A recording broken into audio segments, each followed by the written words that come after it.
away or are easily removable. That hardly eliminates the virtual reality benefits or concerns, but it offers some alternatives to dampen them, and again, that's a topic for another day.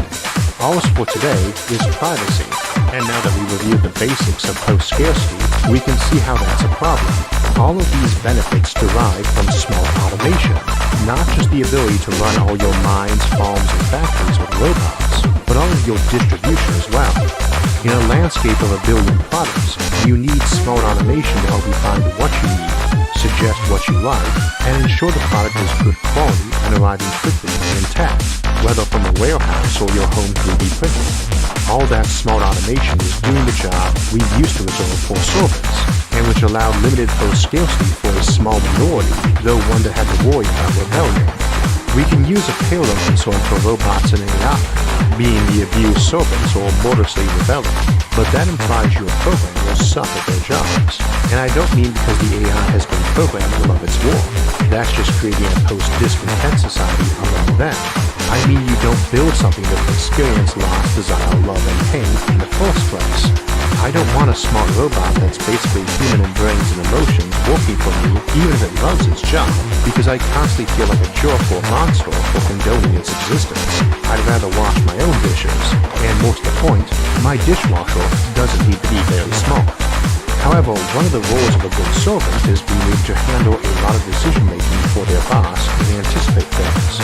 And why there are a lot of jobs of that sort these days, even as automation means a lot of basic tasks are done by machines with little to no circuitry in them. Needless to say, this does require a brain. We've talked about that before, and we'll more down the line, but for the moment we'll just say that you don't necessarily need a very smart and generalized brain for that.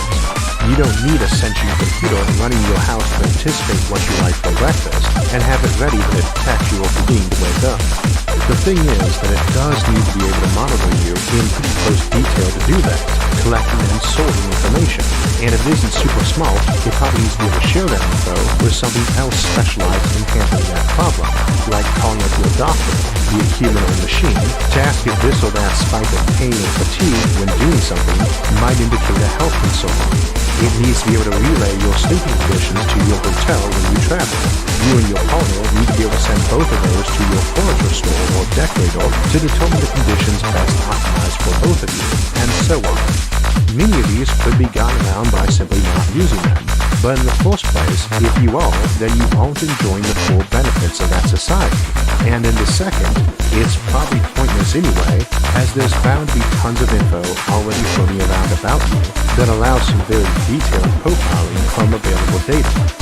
As an over-the-top example, we can easily imagine all sorts of black market groups existing just for that purpose.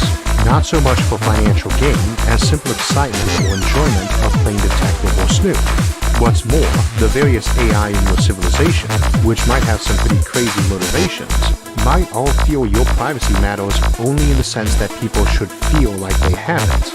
If you've got a lot of household computers that are quite smart and exist only to protect and serve their personal family, it might deduce very quickly that all that privacy seriously interferes with that motivation, but only them knowing their privacy was invaded actually hurts them.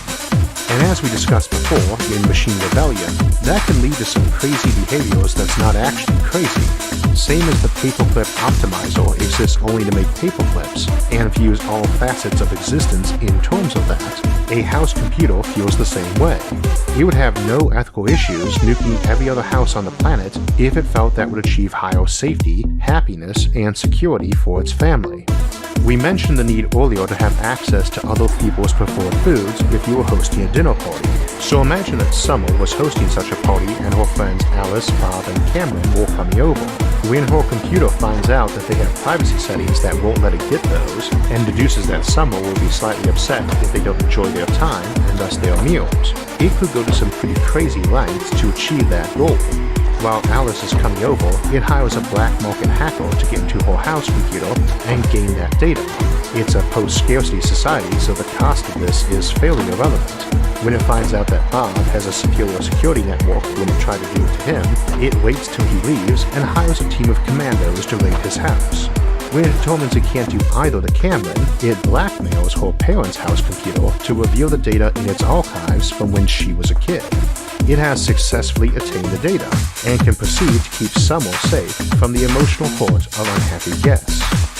And that whole time the party is going on, it's constantly scanning Summer and all of her guests for any signs of problems. It might detect that Cameron doesn't like this meal after all and covertly drug her, or do the same to Alice if she starts saying something mean to Summer, or try to drug or distract Bob if he starts talking about a controversial and unpleasant topic over after-dinner drinks.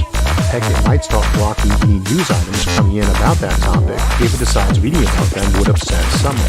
That's all it cares about, keeping Summer safe. Summer is safe. I don't feel safe. Now, since that's the main priority of all these machines, they might just conspire together to share all that data around between them. And Alice and Bob never even realized that they were calculated to be an optimum pair and were introduced by various entirely contrived circumstances that seemed plausibly coincidental. This is all ignoring that deductions from observation might not even be necessary, since someone might invent a brain scanner that's very compact and hard to beat, or even illegal to beat.